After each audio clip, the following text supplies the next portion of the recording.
ಶ್ರೀ ಆದಿಚುಂಚನಗಿರಿ ಜಾತ್ರಾ ಮಹೋತ್ಸವ. ನಮಸ್ಕಾರ. ಜೈ ಶ್ರೀ ಗುರುದೇವ್. ಮಂಡ್ಯ ಜಿಲ್ಲೆಯ ನಾಗಮಂಗಲ ತಾಲೂಕಿನ ಪವಿತ್ರ ಪುಣ್ಯಕ್ಷೇತ್ರವಾದ ಶ್ರೀ ಕ್ಷೇತ್ರ ಆದಿಚುಂಚನಗಿರಿಯಲ್ಲಿ ಭಕ್ತಿ ಮತ್ತು ಸಂಭ್ರಮದ ಅಲೆ ಎದ್ದಿದೆ.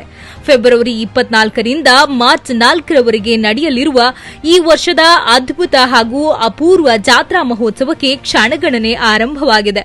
ಹೌದು, ಇಡೀ ನಾಡಿನ ಭಕ್ತರ ಆರಾಧ್ಯ ದೈವ ಆಗಿರುವ ಆದಿಚುಂಚನಗಿರಿಯಲ್ಲಿ ಧಾರ್ಮಿಕ ವಿಧಿವಿಧಾನಗಳ ಸಡಗರ ಮನೆ ಮಾಡಿದೆ.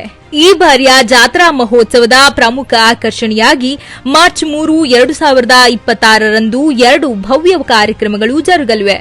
ಮಾರ್ಚ್ 3ರ ಮುಂಜಾನೆ 4 ಗಂಟೆಗೆ ಸರಿಯಾಗಿ ಶ್ರೀ ಗಂಗಾಧರೇಶ್ವರ ಸ್ವಾಮಿಯ ಮಹಾರಥೋತ್ಸವವು ಬಹಳ ಅದ್ದೂರಿ ವೈಭವದಿಂದ ನಡೆಯಲಿದೆ. ಇದೇ ವೇಳೆ ಪರಮಪೂಜ್ಯ ಜಗದ್ಗುರು ಶ್ರೀ ಶ್ರೀ ಡಾ ನಿರ್ಮಲಾನಂದನಾಥ ಮಹಾಸ್ವಾಮಿಯವರ ಭವ್ಯ ಅಡ್ಡಪಲ್ಲಕ್ಕಿ ಉತ್ಸವ ಭಕ್ತರ ಕಣ್ಮನ ಸೆಳೆಯುತ್ತದೆ. ಸಂಜೆ 6 ಗಂಟೆಗೆ ಸರ್ವಾಲಂಕೃತ ಶ್ರೀ ಸೋಮೇಶ್ವರ ಭವ್ಯ ಉತ್ಸವವು ಜರುಗಲಿದ್ದು ಭಕ್ತ ಸಾಗರವೇ ಹರಿದು ಬರ್ತಾ ಇದೆ.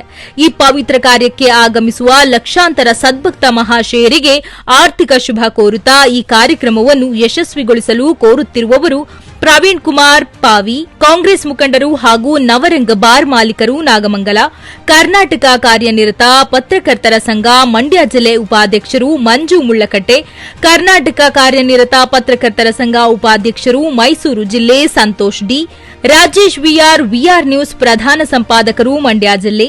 ಜಾತ್ರಾ ಮಹೋತ್ಸವದ ಈ ಎಲ್ಲ ಧಾರ್ಮಿಕ ಕಾರ್ಯಕ್ರಮಗಳಿಗೆ ಅಭೂತಪೂರ್ವ ಸ್ವಾಗತ ತಮ್ಮೆಲ್ಲರಿಗೂ. ವರದಿ ರಾಜೇಶ್ ವಿಆರ್, ಬೆಳಕು ನ್ಯೂಸ್ ವರದಿಗಾರರು, ಮಂಡ್ಯ ಜಿಲ್ಲೆ.